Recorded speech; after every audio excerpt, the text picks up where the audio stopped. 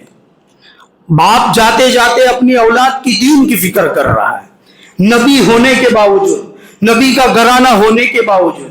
جبکہ آپ 13واں پارہ کھولو تو حضرت ابراہیم علیہ السلام کی دعا ہے وَجْنُبْنِي وَبَنِيَّ أَن نَعْبُدَ الْأَصْنَامَ، اے اللہ مجھے بھی اور میرے بیٹوں کو اور میری اولاد کو بھی بت پرستی سے بچا لینا۔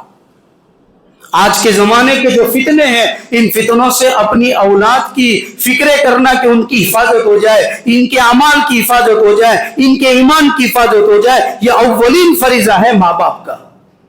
حضرت مولانا ابو الحسن علی ندوی رحمت اللہ علیہ فرماتے ہیں کہ اپنی اولاد کو شادی کے موقع پر اور عید کے موقع پر اچھے سے اچھا جوڑا پہنانے سے بہتر، اور جب آپ کے بچے اور آپ کی اولاد بیمار ہو جائے تو ان کو اچھے سے اچھے ہاسپٹل میں ٹریٹمنٹ دینے سے بہتر، اور آپ کی اولاد کو اچھے سے اچھی ماسٹر ڈگری دلا کر ان کو اچھی سے اچھی سیلری والی جاب دلانے سے بہتر یہ ہے کہ سب سے پہلے ان کو سچا پکا مسلمان اور دیندار آدمی بنایا جائے۔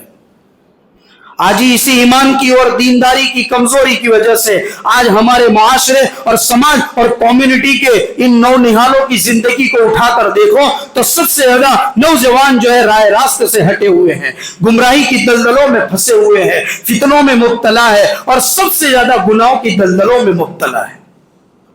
ہر ماں باپ کو اپنے اولادوں کی فکر کرنی چاہیے، اور خاص طور پر جو ہے نوجوان لڑکیوں کی فکر کرنے کی ضرورت ہے کہ ان کو دین ملے۔ ہر ہفتے ہمارے یہاں تعلیم ہوتی ہے، اس میں ان کو جو ہے جوڑا جائے، اس کی پابندی کرائی جائے اور اس میں ان کو بھیجا جائے تاکہ دین کی بات سنیں۔ نوجوان بندے اور جو ہے مرد حضرات تو جمعے سے جمعہ میں بھی دین کی بات سنتے ہیں، لیکن مستورات کو دین کی بات پہنچتی نہیں ہے۔ اسی لیے آج دیکھو ہماری نوجوان لڑکیوں کا لباس، آدمی باپ خود اپنی بچی کے ساتھ پینٹ شرٹ والے لباس میں کھڑے ہو کر اس سے سیلفی اور فوٹو کھنچوا کر اس کو اسٹیٹس پر ڈال رہا ہے۔ اس سے بڑی جہالت اور بے دینی کی علامت کیا ہو سکتی ہے؟ چھوٹی چھوٹی بچیاں ناجائز افیئر میں مبتلا ہیں، بڑے بڑے آئی فون اور بڑے بڑے موبائل ہم نے دے رکھے ہیں اور کوئی فکر نہیں ہے کہ میری بچی اس موبائل کے ذریعے کتنا اس کا ناجائز استعمال کر رہی ہے۔ چھوٹے چھوٹے 12-13 سال کے بچے ایسے ماحول میں بگڑ کر، جس کی عمر کے اندر اس کو پڑھنے کی فکر ہونی چاہیے کہ وہ دنیا کی تعلیم حاصل کرے، دین کی تعلیم حاصل کرے، اور وہ بچہ اگر ہونہار ہے تو اس کو حافظ قرآن کے ساتھ کوئی دنیا کی ماسٹر ڈگری دلائی جا سکے تاکہ وہ سماج کے کام آ سکے۔ وہ غلط دوستوں کی دوستیوں کے ساتھ لگ کر آج وہ ہے گانجا چرس میں مبتلا ہے۔ صرف 12 سال کا بچہ جس نے 12 سال کی عمر کے اندر ابھی 6ٹھی کلاس میں ہے، میرے سامنے قبول کیا کہ میں نے 5 مرتبہ گانجا کا استعمال کر لیا ہے۔ یہ ہمارے یہاں کی عادت ہے، یہ ہمارے یہاں کا ماحول ہے۔ یہ باتیں صرف سننے کے لیے نہیں ہے، اپنے دلوں کے اندر اتارنے کی ضرورت ہے کہ آج ہمارے گھر کا ماحول کیا ہے۔ بہت دل کے ساتھ اور بہت دکھ کے ساتھ یہ کہنا پڑتا ہے، آج ہمارے یہاں کی معاشرے کی عورتوں کا یہ عالم ہے کہ بس موبائل ہاتھ میں ہے، ہر خوشی کی چیز جو ہے اس کا فوٹو لیا اور اس کی سیلفی لی اور اس کو اسٹیٹس پر ڈالنے کی فکریں کر رہے ہیں۔ برتھ ڈے سیلیبریشن کرنے کا ایک رواج پڑ گیا ہے۔ ہر دیندار سے دیندار آدمی برتھ ڈے منا رہا ہے، اپنا بنا رہا ہے، اپنی اولادوں کا منا رہا ہے۔ یہ چیزیں غلط ہے بھائیو۔ یہ سیلیبریشن کرنا، ہم تو جو ہے 1 سال جو ہے دنیا سے دور ہو رہے ہیں اور قبر سے قریب ہو رہے ہیں، تو فکر یہ ہونی چاہیے کہ آئندہ سالوں میں ہم کیا اور کریں گے کہ جس سے اللہ اور اس کے رسول راضی ہو جائے۔ یہ فکریں کرنے کی ضرورت ہے۔ لیکن آج ہماری بچیاں اور نوجوان بچیاں خاص طور پر جو ہیں اپنے آپ کو اس میں مبتلا کر رہی ہے۔ یہ تصویریں رکھنے سے اپنی ماں بہنوں کو بچاؤ۔ اسٹیٹس پر رکھنا اچھی چیز نہیں ہے۔ کھلے بالوں کے ساتھ گھوم رہی ہے، ان کو دین سمجھاؤ، ان کو پردہ سمجھاؤ کہ اس کے لیے بالوں کا بھی پردہ کتنا ضروری ہے۔ سب سے زیادہ جنات جو عاشق ہوتے ہیں وہ مستورات کے بالوں پر ہوتے ہیں۔ یہ بے پردگی انسان کی جو ہے دنیا بھی برباد کر دیتی ہے۔ اس لیے ضرورت ہے کہ ان کو پردہ سمجھایا جائے۔ ضرورت اس بات کی ہے کہ ہم فتنوں کے دور کے اندر خود بھی جو ہے عبادتوں میں اپنے آپ کو لگائیں اور اپنی اولادوں کو بھی دیندار بنانے کی ٹریک پر لانے کی فکر کریں۔ کتنا خراب ماحول ہے، اتنا خراب ماحول ہے کہ ابھی کل مجھ پر بجنور یوپی سے فون آیا کہ ان کا ریلیٹو کوئی آدمی پونا سے آگے کسی جگہ پر بیکری میں کام کر رہا ہے۔ اب وہ نوجوان بچہ ہے، یہ وہ نوجوان بچہ ہے جس نے یوٹیوب کی دنیا میں قدم رکھا اور پہلے جو ہے وہی اختلافی مسائل میں اپنے آپ کو مبتلا کیا۔ جیسے آج کل ہمارے یہاں کا ماحول ہے، لوگوں کو باتیں علماء کی ہضم نہیں ہو رہی ہے۔ 3 مرتبہ ترجمے کے ساتھ قرآن کو اس نے پڑھ لیا تھا، اتنا دیندار اور ایکٹیو آدمی، لیکن جب یوٹیوب کی دنیا میں اندر گھس گیا اور کسی عالم کے ہاتھ نیچے نہیں رہا اور خود اندر چلتا چلا گیا، تو پھر وہی علماء کی جو باتیں ہیں کہ آدمی علماء کو چھوڑ کر دین کو حاصل کرنے پر جائے گا تو اس کے ایمان کا خطرہ ہے، وہی چیز سامنے آئی۔ فون پر بجنور سے مجھے بتایا گیا کہ یہ نوجوان آدمی، یہ نوجوان بچہ جس نے اپنے آپ کو 3 مرتبہ ترجمے والا قرآن پڑھا، بہت سی چیزیں اس کو دین کی ایکٹیویٹی معلوم تھی، لیکن وہ یوٹیوب کی دنیا میں گھس گیا تو ایسا بن گیا کہ اس نے اپنے آپ کو لبرل بنا دیا۔ لبرل سمجھتے ہو؟ ناستک، کہ آدمی یوں سمجھے کہ اللہ کا کوئی وجود نہیں ہے، یہ دنیا خود بخود پیدا ہوئی ہے، ہم نے انسانوں نے اللہ کے وجود کا صرف تصور اور خیال کیا ہے، حقیقت میں اللہ کوئی چیز نہیں ہے، ایسے خیالات۔ پھر اسی طرح کہ اللہ نے لفظ کن سے یہ دنیا کو بنایا تھا، تو پھر میسنجر حضرت محمد رسول اللہ صلی اللہ علیہ وسلم کو بھیجنے کی کیا ضرورت تھی؟ لفظ کن سے ہر چیز چل سکتی تھی، میسج بھی پہنچا سکتے تھے کہ میری عبادت کرو۔ پھر ایک سوال کہ اگر میسنجر بھیجا گیا اور حضور اکرم صلی اللہ علیہ وسلم دنیا میں تشریف لائے تو سیدھے سیدھے دین کی بات پہنچا سکتے تھے. ان کو اتنی قربانی، مجاہدہ اور اتنی زیادہ تکلیفیں اٹھانے کی کیا ضرورت پیش آئی؟ اسی طرح وہ اشکال کرتا ہے کہ کہتا ہے کہ مجھے نماز میں اتنا سکون نہیں ملا جتنا سورج اگتا ہے اور میں اپنے جو ہے گھر کے چھت کے اوپر بیٹھ کر وہاں بیٹھ کر جو دھیان لگاتا ہوں اس میں جو مجھے سکون ملا وہ نماز میں نہیں ملتا ہے. ارے سمجھ رہے ہو؟ یہ سارے اشکالات ہیں. اشکالات کرتے ہیں کہ قرآن میں ہے کہ ید اللہ، اللہ کا ہاتھ، اس سے کیا مراد ہے؟ جب اللہ کا ہاتھ ہے تو دکھتا کہاں ہے؟ اللہ اپنے استوا علی العرش، اللہ تعالیٰ اپنے عرش پر قائم ہے تو کس طرح ہے؟ وہ نظر تو نہیں آ رہا. آج دنیا میں اتنی ٹیکنالوجی عام ہے تو پھر جو قرآن نے سورہ کہف میں کہا ہے کہ یاجوج ماجوج ایک قوم ہے وہ نکلے گی تو کہاں دکھتی تو ہے نہیں دنیا میں. اس طرح یہ تردد اور اس طرح کی شک کی چیزیں پیدا کر کے اس نے اپنے آپ کو ناستک بنا دیا. اب وہ دعوت دیتا ہے اپنے والد کو اور اپنے باپ سے کہتا ہے تم بھی میری طرح ناستک ہو جاؤ. اپنی بیوی سے کہتا ہے تم بھی میری طرح ناستک ہو جاؤ. میں نے آخر میں پوچھا کہ وجہ کیا بنی کہ آدمی ایمان سے ہٹ کر اور اپنے ایمان کو ہلکا سمجھ کر یہ ناستک اور لبرل کی طرف گیا کیسے؟ تو کہا یوٹیوب سے سن کے. ارے سمجھ رہے ہو؟ ہم کسی چیز سے روکتے ہیں تو اس کی بھی کوئی وجہ ہے. پروفیشنل طریقے سے جو چیز حاصل کی جاتی ہے اس کی خیر برکت روحانیت الگ ہوتی ہے، ورنہ پھر یہی معاملات سامنے آئیں گے. اس لیے ضرورت اس بات کی ہے کہ ہم اس زمانے میں علماء کی قدر کریں اور اپنے آپ کو رمضان کی طرح رمضان کے بعد بھی 5 وقت کی نماز کا پابند بنائیں. دعاؤں کا اہتمام کرے، روزانہ استغفار کرے، درود شریف کا اہتمام کرے اور خاص طور پر اپنے آپ کو گناہوں سے بچائیں. نماز پڑھنے میں ہمارے لیے کتنی آج غفلت ہے. ابھی ہم لوگ چند دن پہلے بھروچ میں تھے. پانی پوری والا مسلمان آدمی، ہلکا پھلکا کاروبار، لیکن ہم اس کی پانی پوری کی لاری پر کھڑے تھے. عصر کا وقت ہوا، فوراً اتنا سا پٹھا اس سے اپنی لاری پر رکھ دیا کہ نماز کا وقت ہو گیا، نماز کے بعد. اور اپنے اس کے بازو میں برف کا گولا بیچنے والا تھا، میرے سامنے اس کو کہا چلو بھائی اب نماز کے لیے جاتے ہیں. دونوں لاری والے نماز کے لیے چلے گئے. وہاں کسٹمر کھڑے تھے، وہ کھڑے کے کھڑے رہے. اگر آپ کو کھانا ہے تو میں نماز کے بعد دوں گا. آج بھی ایسے لوگ پڑے ہیں جن کے اندر نماز کی اتنی فکریں ہیں، اور ہمارے سامنے کاروبار آ جائے، ہمارے سامنے پروفٹ آ جائے، ہمارے سامنے دھندا آ جائے، ہمارے سامنے نفع آ جائے تو آدمی فجر سے پہلے اٹھ سکتا ہے لیکن فجر کی نماز کے لیے نہیں جا سکتا ہے. آپ کبھی چکر لگاؤ، میں درد کے ساتھ کہتا ہوں یہاں چکر لگاؤ اور ٹول ٹیکس سے آگے جاؤ، سن فارما کے سامنے کھڑے رہو، پولی کیک کے سامنے کھڑے رہو، ہزاروں بائیکیں اور 4 ویلریں نظر آئے گی جو اپنی دنیا کی جاب کے لیے جو ہے فجر کی نماز سے پہلے آ جاتے ہیں. اور ایک مسلمان کو اس بات پر یقین نہیں ہے کہ میں فجر پڑھوں گا تو فجر کی نماز کی برکت سے اللہ تعالیٰ آج کی میری روزی کی کفالت کر لے گا. غیر مسلم کو یہ یقین ہے وہ فجر سے پہلے اٹھ جاتا ہے. ہماری ابھی کینیا میں جماعت گئی، اس کی کارگزاری سنو. کینیا میں جماعت گئی، کینیا کے اندر دیکھا کہ لوگ غربت میں ہیں، جانور چراتے، بکریاں چراتے ہیں، پانی کی اتنی کمی ہے کہ ندی سوکھی پڑی ہے اور اس کے اندر کھڈا کرنا پڑتا ہے تو اس میں سے پانی نکلتا ہے. وہ بھی کئی کلومیٹر دور جا کر پھر وہ ڈول میں پانی بھر کر مسجد میں لاتے، اس سے وضو کرتے ہیں.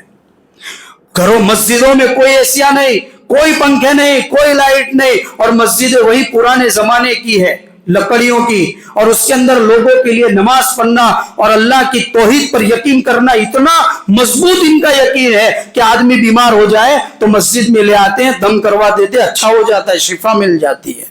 اور پردے کا مستورات کا یہ عالم ہے کہ 3 سال سے بچی سے لے کر 90 سال کی عمر رسیدہ عورت بھی جو ہے برقعے اور پردے میں نظر آئے گی. لوگوں کو قرآن کو یاد کرنے کا اور اس کے پڑھنے کا اتنا ذوق، شوق اور ولولہ ہے کہ عورت سے لے کر بوڑھے سے لے کر چھوٹے بچے سے لے کر تمام کی زبانوں پر ہر وقت قرآن جو ہے آتا رہتا ہے، ہر وقت قرآن جاری رہتا ہے، ہر وقت قرآن کی تلاوت کرتے رہتے ہیں.